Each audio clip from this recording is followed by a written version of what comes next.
Ramesh bank में पूरे confidence के साथ गया। उसे लगता था कि एक सिंपल नॉमिनेशन फॉर्म उसके परिवार का फ्यूचर सिक्योर करने के लिए काफी है। उसने गर्व से अपने बेटे का नाम नॉमिनी के रूप में लिखा, बिल्कुल वैसे ही जैसे हर साल लाखों भारतीय अपने बैंक अकाउंट्स, इंश्योरेंस पॉलिसीज और पीएफ अकाउंट्स में करते हैं। फॉर्म भरने के बाद वो बिल्कुल निश्चिंत होकर बैंक से बाहर निकला। उससे पूरा यकीन था कि उसके बाद उसकी सारी जमा पूंजी सीधे उसके बेटे की हो जाएगी। लेकिन क्या हो अगर मैं आपसे कहूं कि नॉमिनी के बारे में उसकी पूरी सोच गलत थी, क्योंकि नॉमिनी और लीगल ओनर एक ही व्यक्ति नहीं होते। और इसी गलतफहमी की वजह से कई परिवारों को गंभीर फाइनेंशियल प्रॉब्लम्स का सामना करना पड़ता है।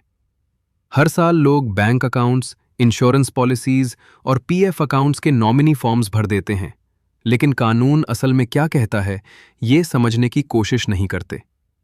फिर कुछ सालों बाद वही परिवार लंबे और ठका देने वाले लीगल डिस्प्यूट्स में फंस जाते हैं। अपने बैंकिंग करियर में मैंने खुद ऐसे कई परिवार देखे हैं जो सिर्फ अपने ही पैसे तक पहुंचने के लिए संघर्ष करते रहे।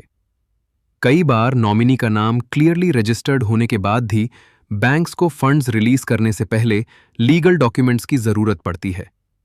इसलिए आज हम एक ऐसी सच्चाई जानेंगे जिसे बहुत से लोग तब समझते हैं जब काफी देर हो चुकी होती है। सबसे पहले एक बात याद रखिए, नॉमिनी होना और पैसे का लीगल ओनर होना दोनों अलग चीजें हैं। हाँ, बैंक सबसे पहले पैसे नॉमिनी को रिलीज कर सकता है, लेकिन कानूनी रूप से वो पैसा अब भी परिवार के सभी लीगल एयर्स का हो सकता है। असल में नॉमिनी सिर्फ एक टेम्पररी कस्टोडियन या ट्रस्टी की तरह काम करता है। उसका काम पैसा रिसीव करना और उसे सही लीगल बेनिफिशियरीज तक पहुंचना होता है। और अगर नॉमिनी पैसा सही तरीके से डिस्ट्रीब्यूट करने से मना कर दे तो दूसरे लीगल एयर्स कोर्ट का सहारा ले सकते हैं। यह सिर्फ मेरी राय नहीं है, इंडियन सक्सेशन लॉज और लीगल प्रिंसिपल्स भी इसी बात को सपोर्ट करते हैं। नॉमिनी को एक पोस्टमैन की तरह समझिए।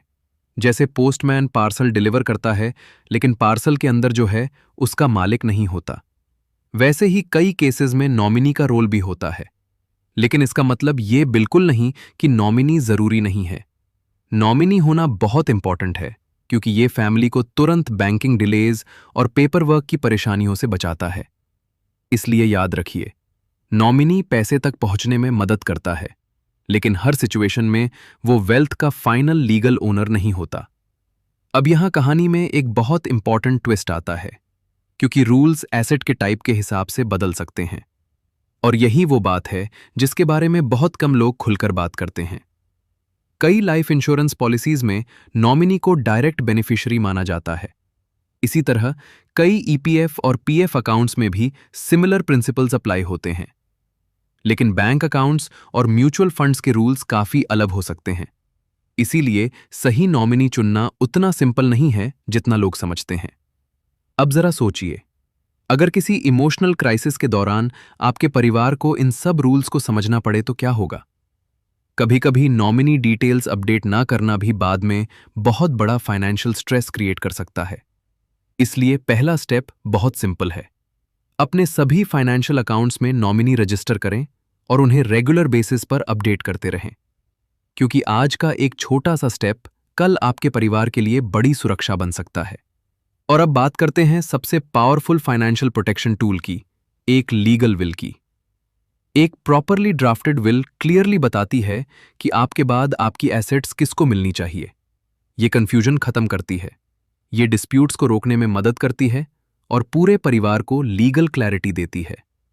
जब नॉमिनी और विल साथ मिलकर काम करते हैं, तब वेल्थ ट्रांसफर का प्रोसेस काफी स्मूथ हो जाता है और परिवार सुरक्षित रहता है। लेकिन बिना प्रॉपर प्लानिंग के प्यार करने वाले परिवार भी कॉन्फ्लिक्ट्स में फंस सकते हैं। इसलिए इस सिंपल 3 स्टेप प्रोटेक्शन प्लान को याद रखिए: नॉमिनी, विल और फैमिली अवेयरनेस।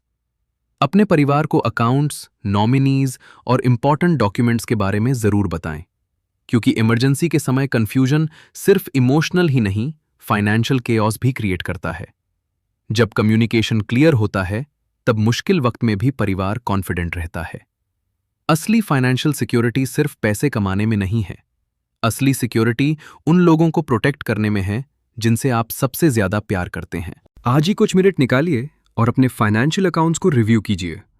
हो सकता है आज की एक छोटी सी अपडेट कल आपके परिवार को सालों के स्ट्रेस से बचा ले, क्योंकि फाइनेंशियल प्लानिंग सिर्फ पैसों के बारे में नहीं होती, ये आपके अपनों के लिए पीस ऑफ माइंड क्रिएट करने के बारे में होती है। हकीकत यह है कि बहुत से लीगल डिस्प्यूट सिर्फ इसलिए शुरू होते हैं क्योंकि परिवार को पहले से सही जानकारी नहीं दी गई होती। इसलिए ये नॉलेज आज ही अपने पेरेंट्स, स्पाउस, बच्चों और दोस्तों के साथ शेयर कीजिए। ये सिंपल इन्फॉर्मेशन किसी परिवार को फाइनेंशियल डिजास्टर और लीगल कॉम्प्लिकेशंस से बचा सकती है। इमरजेंसी का इंतजार मत कीजिए, आज ही प्लानिंग शुरू कीजिए। और मेरा मिशन है आपको स्मार्टर फाइनेंशियल डिसीजंस लेने में मदद करना। अपनी वेल्थ को प्रोटेक्ट कीजिए, अपने परिवार को प्रोटेक्ट कीजिए और अपने पीछे कंफ्यूजन नहीं, बल्कि क्लैरिटी, कॉन्फिडेंस और पीस ऑफ माइंड छोड़कर जाइए।